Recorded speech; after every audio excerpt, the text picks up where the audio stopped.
Ένα από τα καλύτερα βιβλία που έχει εκδοθεί ποτέ σε όλο τον κόσμο σχετικά με τον εκφοβισμό και γενικότερα με τον σχολικό εκφοβισμό είναι της Dan Always, εκφοβισμός και βία στο σχολείο.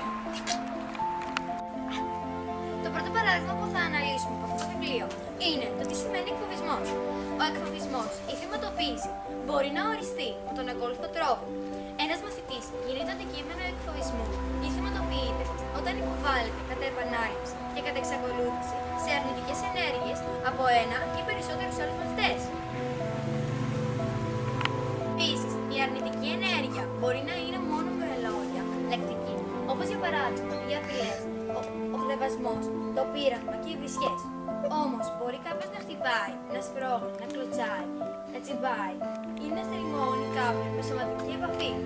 Ακόμα, μπορεί η αρνητική ενέργεια να μην είναι ούτε λεκτική ούτε σωματική, αλλά να γίνεται με γκριμάτες ή άσχημες χειρονομίες. Ο εκφοβισμός μπορεί να γίνεται από ένα και μόνο άτομο, τον ΤΑΗ, ή από μια ομάδα. Επίσης, ο στόχος του εκφοβισμού μπορεί να είναι ένα μεμονωμένο άτομο, το θύμα ή μια ομάδα. Στο πλαίσιο του σχολικού εκφοβισμού, στόχος γίνεται συνήθως ένας μεμονωμένος μαθητής. Τώρα θα σας αναφέρουμε μερικά παραδείγματα που έχουν περάσει με πρωταγωνιστές κάποια παιδιά που έχουν περάσει σχολική βία. Επί 2 χρόνια, ο Τζόνι, ένα ήσυχο 13χρονο αγόρι, ήταν το ζωντανό παιχνιδάκι στα χέρια μερικών συμμαθητών του. Οι έφηβοι στρίμωχναν τον Τζόνι για να του πάρουν χρήματα που του έδιναν να φάει χορτάρι και να πιει γάλα με απορρυπαντικό, τον έδερναν στην τουαλέτα, του έδιναν ένα σκοινί στο λαιμό και τον έσαιρναν σαν σκύλι. Όταν οι βασανιστές του στην Τζόνι ανακρίθηκαν για τις πράξεις αυτές, είπαν ότι τον πείραζαν γιατί είχε πλάκα.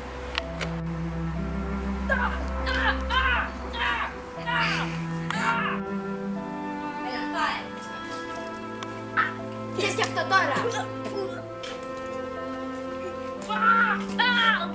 Απορρυπαντικό! Ο εκφοβισμός των παιδιών στο σχολείο αλλά και στη διαδρομή του προς αυτό. Οι μαθητές δηλώνουν συχνά ότι ο εκφοβισμός δεν εκδηλώνεται μέσα στο σχολικό χώρο, αλλά κυρίως στον δρόμο προς και από το σχολείο. Τα αποτελέσματα των πρόσφατων ερευνών στην Νορβηγία και στη Σουηδία δείχνουν σαφέστατα ότι κάτι τέτοιο δεν ισχύει. Οι μαθητές οι οποίοι έπεφταν θύματα εκφοβισμού μέσα στο σχολικό χώρο ήταν σχεδόν διπλάσια των αριθμών. Το γυμνάσιο, μάλιστα, διπλάσια από εκείνους που δέχονται τη βία στη διαδρομή. Ωστόσο, εδώ υπάρχει μια αρκετή ισχυρή σύνδεση. Οι μαθητές που έπεφταν θύματα εκφοβισμού στη διαδρομή προς και από το σχολείο είχαν την τάση να υφίστανται εκφοβισμό και μέσα στο σχολείο. Το σχολείο είναι αναμφίβολα ο χώρος στον οποίο πραγματοποιούνται κατά κύριο λόγο οι πράξεις εκφοβισμού.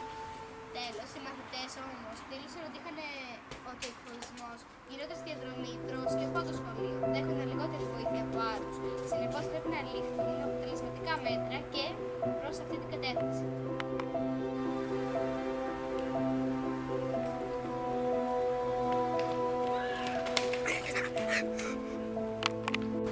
Η αρνητική ενέργεια μπορεί να είναι μόνο λόγια, τακτική, όπως για παράδειγμα οι απειλές, ο χλευασμός, το πείραγμα και οι βρισιές.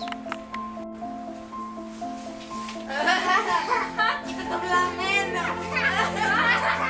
Μαρία, πάρει το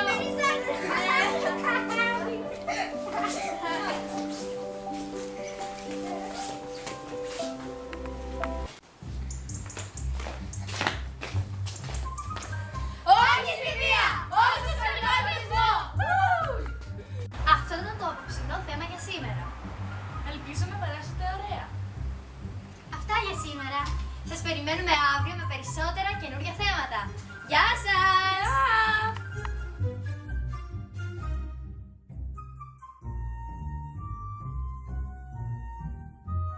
Ένα από τα καλύτερα βιβλία που έχει εκδοθεί στον κόσμο σχετικά με τον εκφοβισμό και γενικότερα με τον σχολικό εκφοβισμό είναι της Dan Always, εκφοβισμός και βία στο σχολείο. Συνεχίζεις, τραβάω. Δεν τους κάνω κερατάκια, αλλά δεν έκανα. Επίσης, τι να πούμε το επίσης. Το έχεις ανοιχτό ήδη, ρε! Συνέχεια. Συνέχεια λέμε μετά. Όχι καλέ. Έτσι μην είναι γιο μου. Ω, παιδιά, αυτό δεν είναι τέλειο για να μπει στο τέλος. Έχουμε αρχίσει. Ναι! Έχεις αρχίσει.